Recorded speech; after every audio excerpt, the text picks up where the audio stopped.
Good afternoon and welcome. UFC 316 is this Saturday, the first Saturday in June. We're getting a pay-per-view event, and I believe also the last Saturday in June. We will also be getting a pay-per-view event. So very exciting stuff here for the UFC in June. Of course, UFC 316 headlined by Merab defending his title against Sean O'Malley for the second time. Merab looking at being a minus 330 favorite. Sean O'Malley a plus 240 dog. I would say, wow, that's to me that's pretty crazy.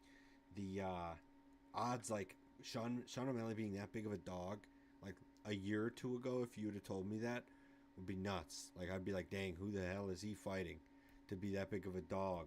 And here we are. We'll see what Jose and I have for this card. Of course, this past Saturday, Jose and I didn't really get a chance to discuss, but man, what a bust for the card on this past Saturday. Mateusz Gamrot was the main event against Ludovic Klein. Otherwise, the fights kind of were just like ho hum, really, and I guess I forget light heavyweight. Dude knocked out his opponent in the main. I forget. I'm forgetting his name. I don't have it up right in front of me right now, but he knocked out his opponent cold. That was like one of the only exciting moments of that whole main card. It's gonna bother me that I'm not thinking of his name, so I'll think of it and bring it back up probably later on. But in any case, what a flop that card was. I think we're just gonna go straight in to UFC 316 and our picks here. So for anyone new, we come here with a 5-pick slate of all the fights on UFC 316. There's currently I believe 14 fights scheduled for UFC 316. We pick 5 and weigh those picks in order of confidence, with 5 weight being the most confident and 1 weight being the least confident of the 5 picks. And here at we just confer right before the show so we know what order we're going to go in, so that because we always want to start with our locks of the week.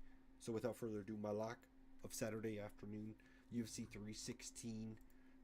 It'll be a crazy good card happening in New Jersey, so normal pay-per-view time if I haven't already said that.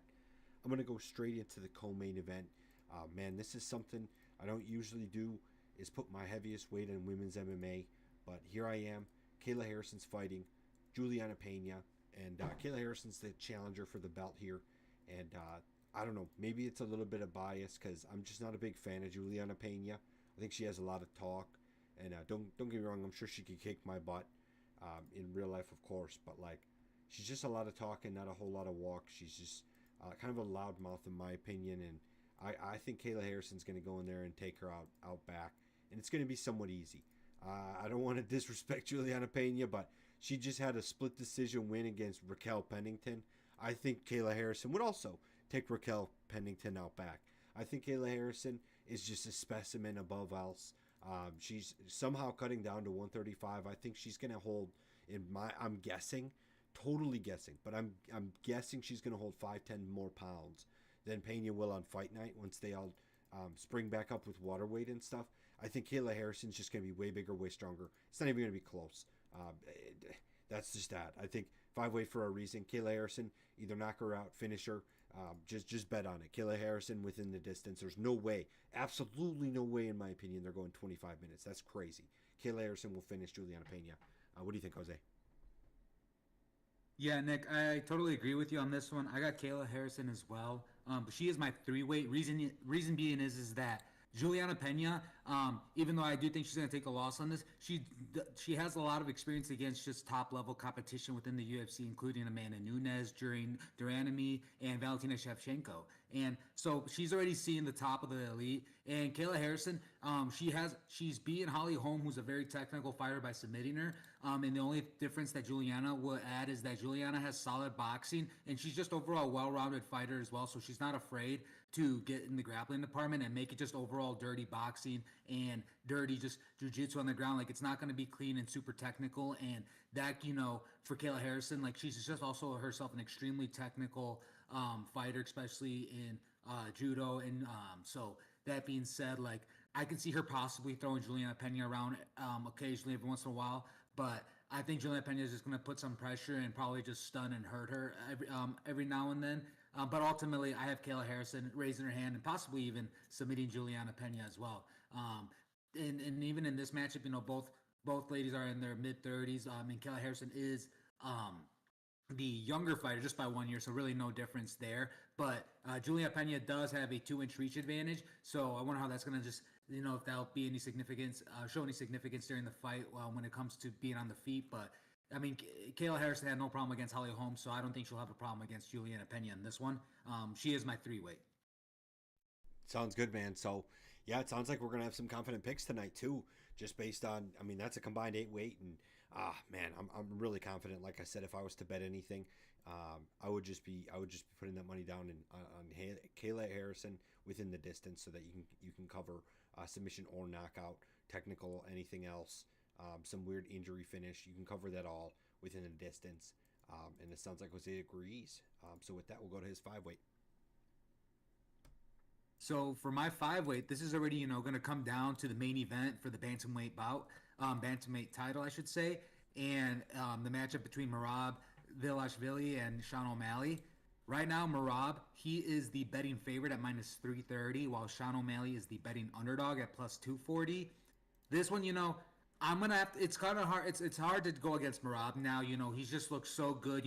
Beats Marlon Morales, then Jose Aldo, Peter Yan, Henry Cejudo, Sean O'Malley, and then Umar Nurmagomedov. And everyone thought Umar was actually going to be his hardest test yet. And he's just been passing every test and not even close. Like, he's been winning all of them unanimous. So that being said, like, he's really showed not much like weakness, to be honest. He's just a very good, well-rounded fighter. And I honestly, I thought it would be cool if he moves up and fights Volkanovski. Like, I think that'd be a really fun matchup. Because I just do think he's that good in this division. He's definitely better than what Aljamain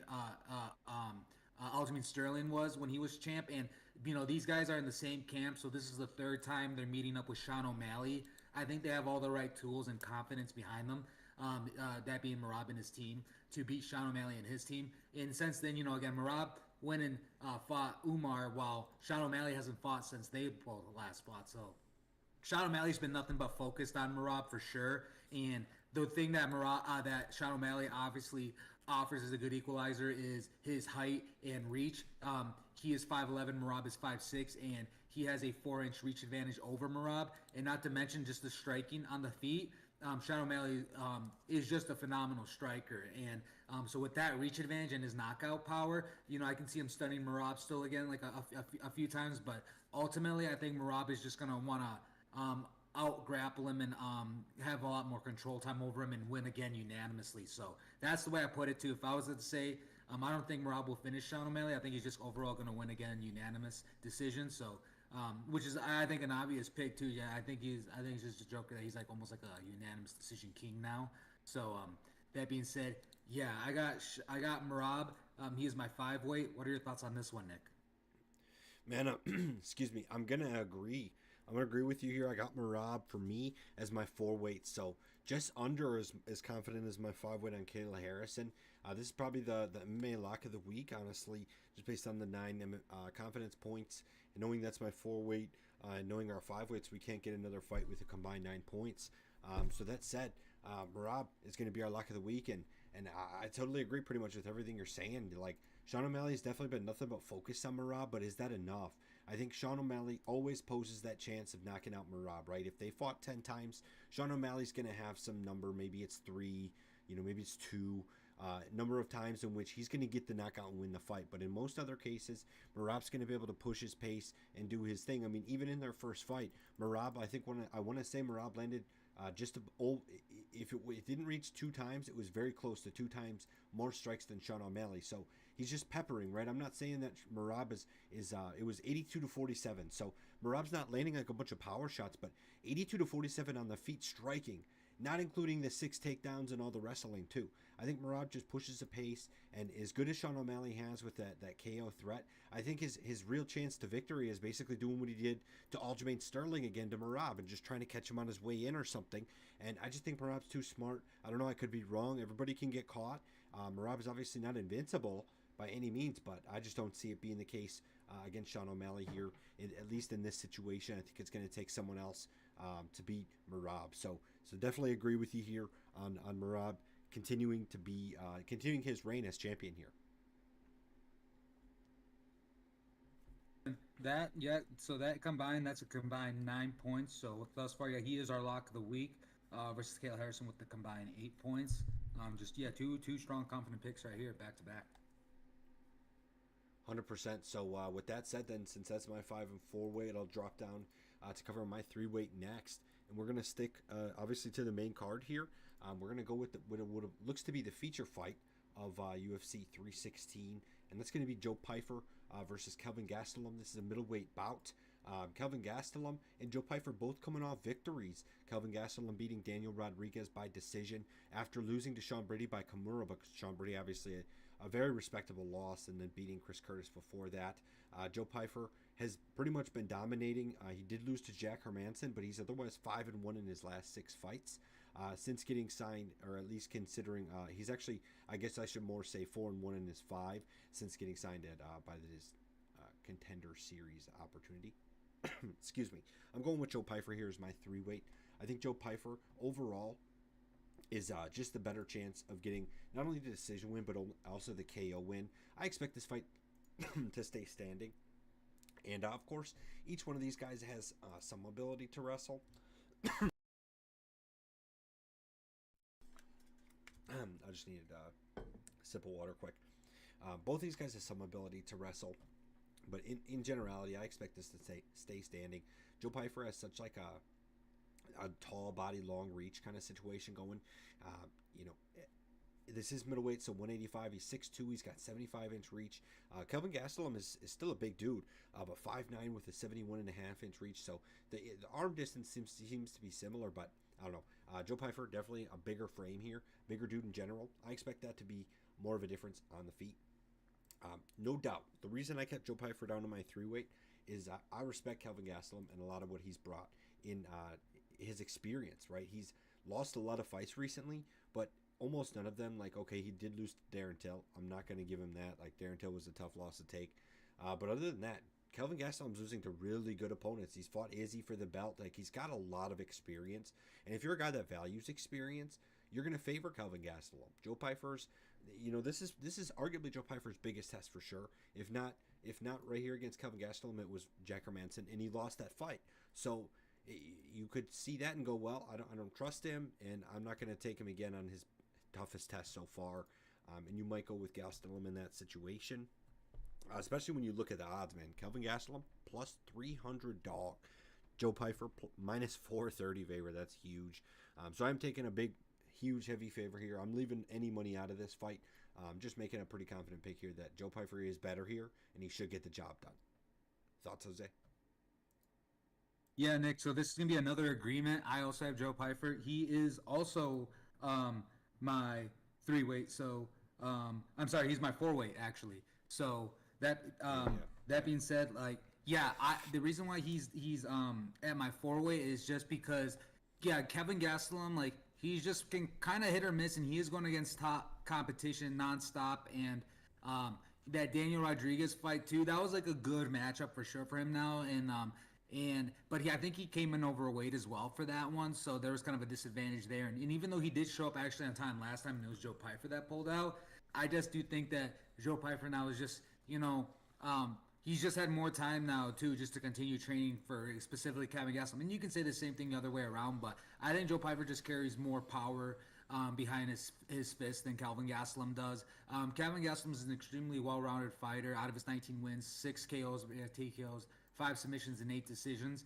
I don't see him putting out Joe Pyfer in this one in any way, whether it's submission or knockout. So if he were to win, it will have to be a decision. But I think Joe Pyfer is ultimately going to just win this unanimously, most likely himself. Like, I think he's more likely to win unanimously. I don't think he's going to be able to put out Kelvin Gastelum just because Kelvin Gastelum has actually never been knocked out, but never say never.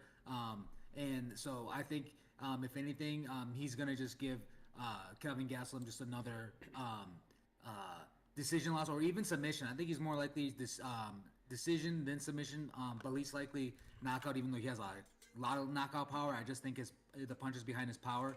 I mean, the power behind his punches. I think those are just going to hurt Kelvin Gastelum, stun him, and just set him up for like a takedown or a submission attempt instead. So this one, I have a lot of confidence in Joe Pyfer. I see him getting the win.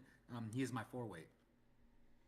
Sounds good. So that's another agreement, man. It looks like we're interestingly agreeing on these. These are favorites, so I guess it's not too surprising, especially with a guy as heavily favored as Pyfer at minus 430, but just an interesting call out there. So it looks like that actually covers both of our 5, 4, and 3 weights, and we'll let you take it from here. This next bout is an exciting one. It's a bantamweight bout between Mario Batista and the debut of Patrick Patchy Mix from Bellator slash PFL. He was doing his thing over there.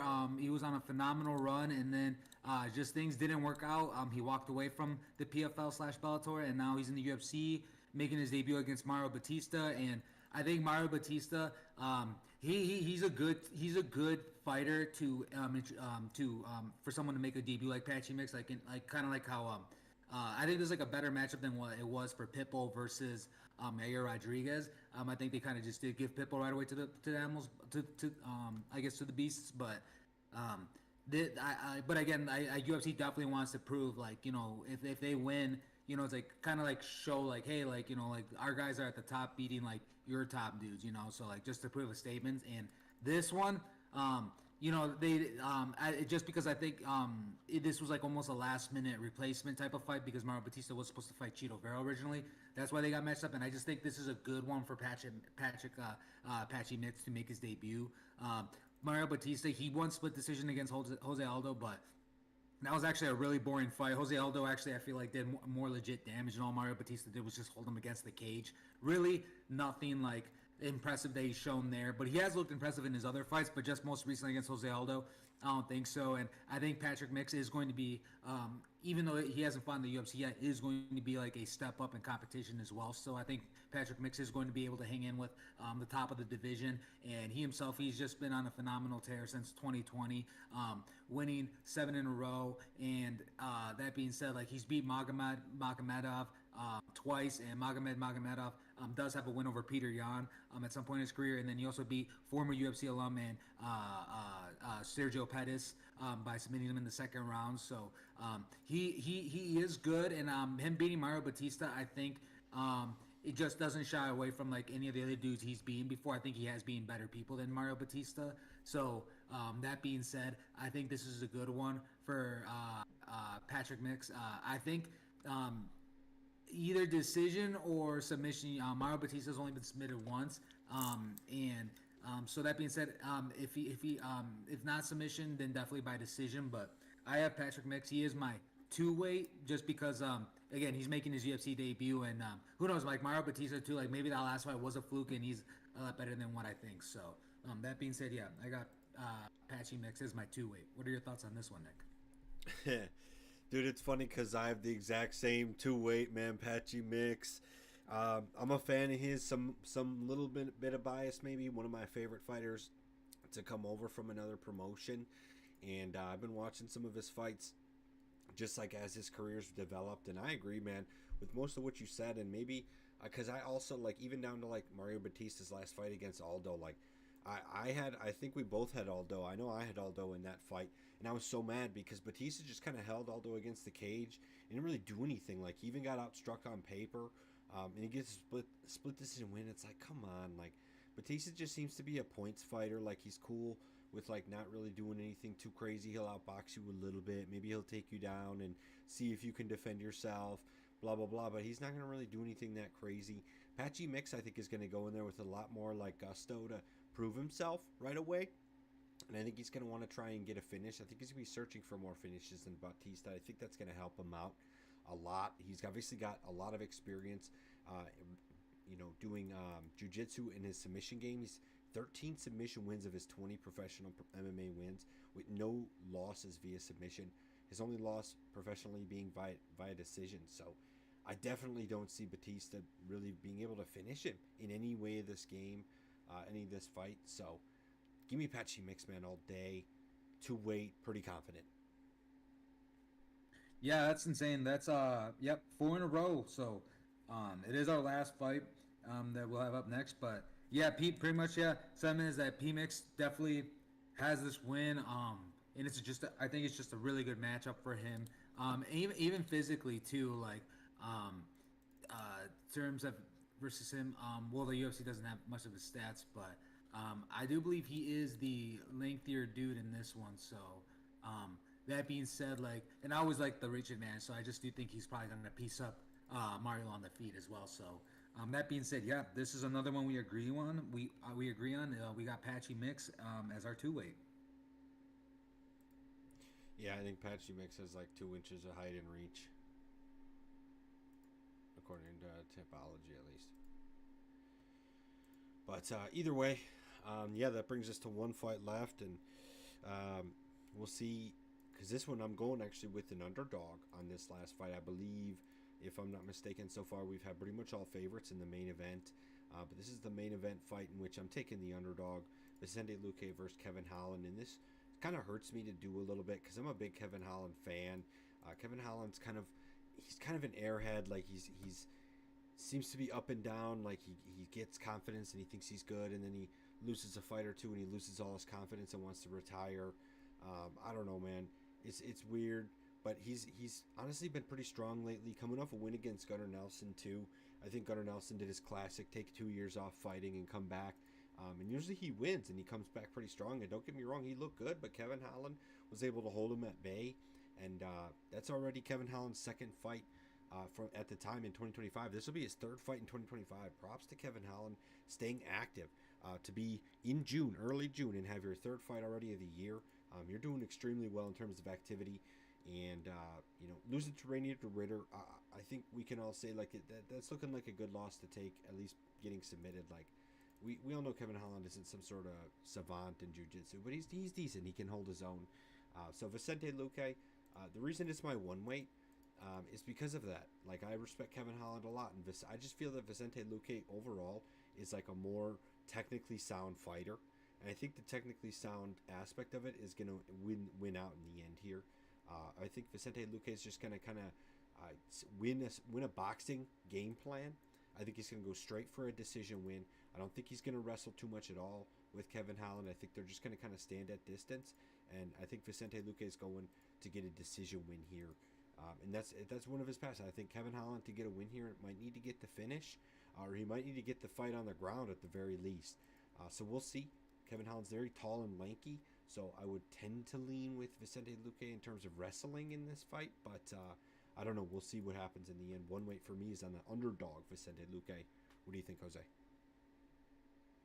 Yeah, Nick. So this is going to be another agreement. I'm also going with the underdog, and the biggest reason is just because Kevin Holland, even though I think he is better at welterweight, he's just not consistent at all, and like.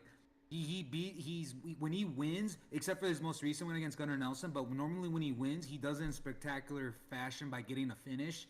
And when he loses, it's like he didn't do anything. Like it just didn't seem much. Except there is one fight that he did lose that has aged very well for him, which is the Jack Della Maddalena fight, which he lost by split decision. So he shows that he can hang with the top of the top guys and get in if not beat him and at least be close to beating him, and he he hasn't gotten a true impressive win in a long time, like to be honest, but he has given something, like he sometimes puts up a good fight, especially at welterweight, or he just does absolutely nothing, like against like Rainier de Ritter, Khamzat Chimaev.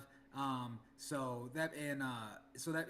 then he doesn't take it as serious like too when he fought Michael Venom Page, and even when he fought Marvin Vettori as well, and Derek Brunson. Like then both welterweight and middleweight, if he's not serious and he's just like kind of like he'll just be talking, but he'll just be getting his ass kicked like slowly throughout the fight and still be talking crap, and it's like which version of Kevin Holland are you gonna get? And so to me, it's just kind of a liability now at this point. And Vicente Luque, like he's still like competing at the top of the top, and he's been in the UFC for a while now, and He's lost to Joaquin Buckley, who's I think supposed to fight Usman soon, and then Jeff Neal, Bilal Muhammad, former champ, Stephen Wonderboy Thompson, former title contender, Leon Edwards. He's only lost to really good competition, and he's being good competition as well. He's being Tyron Woodley, Rafael Dos Anjos, Michael Chiesa, Mike Perry. So I think this is a matchup for him. Like it is one that I do think he could win, and I think he's just going to win this ultimately by decision. Even though Kelvin Holland, um, uh, he does get finished. He has been KO'd, TKO'd, and submitted, but I think this is most likely just going to be a decision loss. I just think the Kevin Holland is just like I don't know, like I just don't think he's gonna show up. I think Vicente Luque is just gonna show up more game ready for the night, and he's just a focus man. Like he's beating some dudes I just didn't think he should, and even the ones that he's lost, he's stunned. He's like stunned and hurt everyone. That being said, this one I got Vicente Luque, but he is my one weight as well, like you. Yeah, great way to put it, man. I just think he is. That's a great way to put it. Vicente Luque is going to show up more game ready, and he's just got more consistency, and you know what to expect out of him. Kevin Holland's kind of more of a wild card, so if you're looking to take a risk, but he is a favorite. Usually it's better to take the risk with Kevin Holland when he's in dog, because you're like, I think he's going to come out strong against this guy. He seems motivated, and then you get good money for it, but as a favorite makes me even more nervous, so I'm staying away myself. And that will conclude our 5 picks here at Moneyline MMA. Our lock of the week, as we mentioned earlier, is going to be Merab, the champ, defending himself against Sean O'Malley, and our underdog of the week, Vicente Luque, as we both agree on him as a dog. So make sure to make those picks and let us know what you think down below. Of course, we'll be back, as always, for next week. The UFC is back from having a main event cancellation, and they're going to bring us 2 pay-per-views, like I mentioned, in June, for the first and last Saturdays in June. But in between those pay-per-views, we're going to get Kamaru Usman versus Joaquin Buckley as a fight night main event in Atlanta, Georgia, after this pay-per-view card. So make sure to tune in next Sunday or Monday. We may switch it up just depending on our schedules, trying to make things work. But make sure that's a great reason and a great plug to turn on some notifications just so you can see when we go live, and make sure to get our picks for the upcoming fight cards. Thanks for listening and have a great week.